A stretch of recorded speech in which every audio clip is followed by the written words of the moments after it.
Assalamualaikum warahmatullahi wabarakatuh. Perkenalkan, kami dari kelompok 5 akan mempresentasikan tentang fisika atom. Perkenalkan, nama saya Alia Nadia. Nama saya Rosdiana.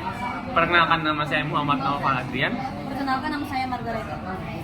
Yang pertama itu adalah pendahuluan. Gagasan awal konsep mengenai atom yang pertama itu Demokritos menyatakan atom bersifat diskontinu atau tidak dapat dibagi lagi. Yang kedua adalah Aristoteles menyatakan atom bersifat kontinu atau dapat dibagi secara terus-menerus. Selanjutnya itu ada konsep dasar atom tersusun atas 3 paralel subatomik, yaitu yang pertama ada elektron, proton, dan neutron. Lalu ada teori-teori atom berkembang melalui beberapa teori, antara lain ada teori atom Dalton, yang kedua Thomson, Rutherford, Bohr, dan kuantum. Nah, selanjutnya ini ada subbab sigma kuantum. Nah, jadi di sigma kuantum ini ada beberapa teori. Yang pertama ini ada teori atom Dalton, yaitu teori atom Dalton adalah sebuah teori yang dikemukakan oleh John Dalton pada tahun 1803. Teori ini menjelaskan tentang struktur dan sifat-sifat atom. Berikut adalah beberapa postulat yang menjadi dasar teori atom Dalton. Yang pertama adalah atom adalah partikel terkecil suatu materi yang tidak dapat dibagi lagi. Atom terbentuk pola bejal padat. Atom suatu unsur sifatnya sama. Atom unsurnya yang berbeda, sifatnya yang berbeda. Atom tidak dapat diciptakan dan dimusnahkan. Atom-atom dapat berikatan membentuk senyawa.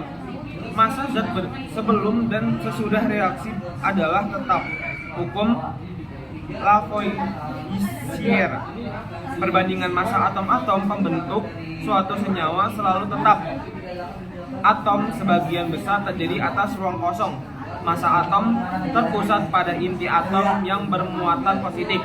Inti atom dikelilingi elektron yang bermuatan negatif pada lintasan tertentu. Lalu ada kelebihan dan kekurangannya.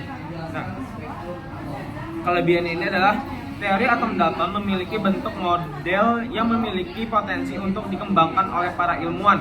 Dari sinilah ilmuwan berkeinginan memperbaiki pendapat Dalton menjadi lebih logis dari segi ilmu pengetahuan. Teori atom Dalton juga dapat menjadi motivasi untuk terciptanya bibit atom baru guna menutupi segala kekurangan dari model ini. Teori atom terus berkembang hingga sekarang. Bahkan setelah teori atom milik Dalton dianggap tidak relevan, terus bermunculan teori atom milik Thomson, Rutherford, serta Bohr. Lalu ada teori atom Thomson.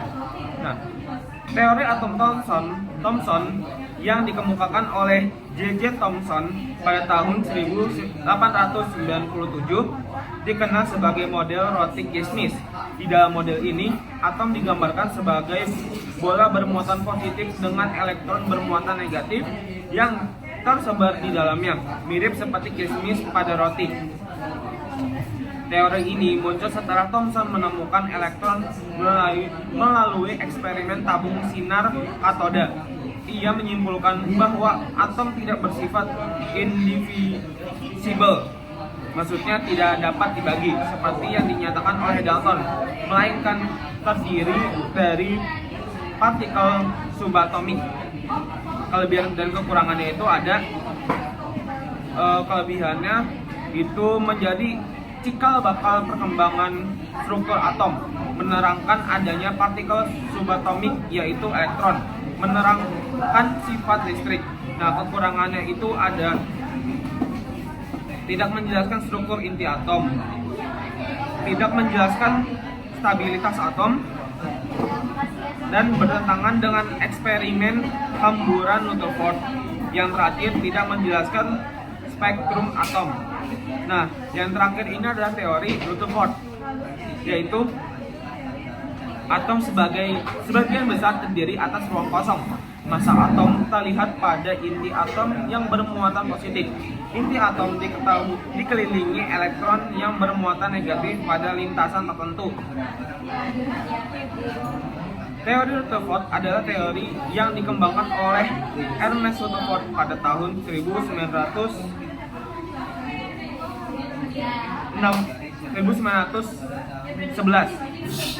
Teori ini menjelaskan struktur atom dan menyatakan bahwa atom terdiri dari inti atom, elektron, dan ruang kosong. Teori Rutherford didasarkan pada eksperimen yang dilakukan oleh Rutherford dan timnya, yaitu eksperimen menyebar alfa. Dalam eksperimen ini, Rutherford dan timnya memancarkan partikel alfa ke arah lembaran emas yang mengamati penyebaran partikel alfa tersebut. Nah, hasil percobaannya itu adalah sinar A, satu, banyak yang diteruskan, artinya atom sebagian besar adalah ruang kosong. Kedua, sedikit yang dipantulkan, artinya sinar alfa menabrak inti atom. Yang ketiga, sedikit yang dibelokkan, artinya sinar alfa ditolak inti atom yang bermuatan positif. Nah, terakhir ada kelebihan dan kekurangannya. Kelebihannya itu adalah dapat menjelaskan peristiwa hamburan sinar alfa pada lempeng emas dan dapat menjelaskan keberadaan inti atom. Kekurangannya itu adalah tidak dapat menjelaskan kestabilan atom. Mengapa elektron tidak jatuh ke inti selama mengelilingi inti atom? Menurut hukum fisika klasik, benda bermuatan yang mengelilingi inti akan mengalami percepatan dan memancarkan energi. Lama-kelamaan akan jatuh ke inti karena kehabisan energi. Kedua, tidak dapat menjelaskan spektrum atom hidrogen yang bersifat diskret. Selanjutnya ada spektrum atom hidrogen. Spektrum hidrogen adalah susunan pancaran dari atom hidrogen saat elektronnya melompat atau bertransisi dari tingkat energi tinggi atau kulit luar ke rendah atau kulit lebih dalam. Transisi ini akan menghasilkan pancaran cahaya atau foton dengan panjang gelombang yang berbeda tergantung dari seberapa besar selisih energi antar kulit. Spektrum atom hidrogen berbentuk garis yang khas. Pada tahun 1885, John Jacob Balmer menemukan perumusan secara empiris tentang panjang gelombang pada garis spektrum atom hidrogen. Bentuk persamaan Balmer sebagai berikut, yaitu ada 1 per lambda R dalam kurung 1 per N kuadrat dikurang 1 per M kuadrat, dengan keterangan A sebagai panjang gelombang spektrum atom hidrogen dan N sebagai kulit tujuan. Yang selanjutnya yaitu adalah beberapa spektrum atom hidrogen. Yang pertama itu deret Lyman atau terbentuk pada transisi elektron dari kulit luar menuju kulit dasar lintasan elektron. Deret ini terletak pada spektrum cahaya ultraviolet. Yang kedua, deret Balmer atau terbentuk pada transisi elektron dari kulit luar menuju kulit kedua lintasan elektron. Deret ini terletak pada spektrum cahaya tampak. Selanjutnya, deret Paschen atau terbentuk pada transisi elektron dari kulit luar menuju kulit ketiga lintasan elektron. Deret ini terletak pada spektrum cahaya inframerah. Keempat, deret Brockett terbentuk pada transisi elektron dari kulit luar menuju kulit keempat lintasan elektron. Deret ini terletak pada spektrum cahaya inframerah. Yang kelima, deret Von terbentuk pada transisi elektron dari kulit luar menuju kulit kelima lintasan elektron. Deret ini terletak pada spektrum cahaya inframerah ketiga. Sekian. Sekarang teori atom Bohr. Teori atom Bohr adalah model atom yang dikembangkan Niels Bohr pada tahun 1913. Model ini merupakan penyempurnaan dari model atom Rutherford dengan menambahkan konsep kuantisasi energi berdasarkan teori kuantum Planck. Latar belakang Niels Bohr. Fisika Van der Waals yang dikenal karena karya perintisnya dalam struktur atom, mengusulkan model planet pada awal abad ke-20, menjelaskan spektrum atom dengan presisi, memperkenalkan konsep tingkat energi terkuantisasi, menjembatani fisika klasik dengan mekanika kuantum yang sedang berkembang. Pengertian atom Bohr. Teori atom Bohr adalah model atom yang dikembangkan oleh Niels Bohr pada tahun 1913. Model ini merupakan penyempurnaan dari model atom Rutherford dengan menambahkan konsep kuantisasi energi berdasarkan teori kuantum Planck. Bohr mengajukan beberapa postulat utama. Elektron bergerak dalam orbit tertentu atau kulit atom tanpa memancarkan energi. Orbit ini memiliki tingkat energi yang tetap atau kuantisasi energi. Elektron dapat berpindah dari satu orbit ke orbit lain dengan menyerap atau memancarkan energi dalam bentuk foton sesuai dengan rumus L sama dengan M kali V kali R sama dengan N kali H per 2Pi. Keunggulan teori atom Bohr. Keunggulan teori atom Bohr adalah 1. Menjelaskan spektrum emisi hidrogen dengan sangat baik. Yang kedua, menyediakan konsep kuantisasi energi yang menjadi dasar bagi mekanika kuantum. Yang ketiga, membedakan tingkat energi elektron dalam atom. Kelemahannya. Kelemahan teori atom Bohr. Yang pertama, ada penyimpangan untuk atom yang lebih besar ketimbang hidrogen. Yang kedua, tidak dapat menerangkan efek zaman yang terjadi ketika atom ditempatkan pada medan magnet elektron. Yang ketiga, kelemahan lainnya yakni Bohr hanya menjelaskan spektrum atom hidrogen tetapi tidak menggambarkan spektrum atom dengan jumlah elektron yang lebih banyak. Terakhir teori atom kuantum.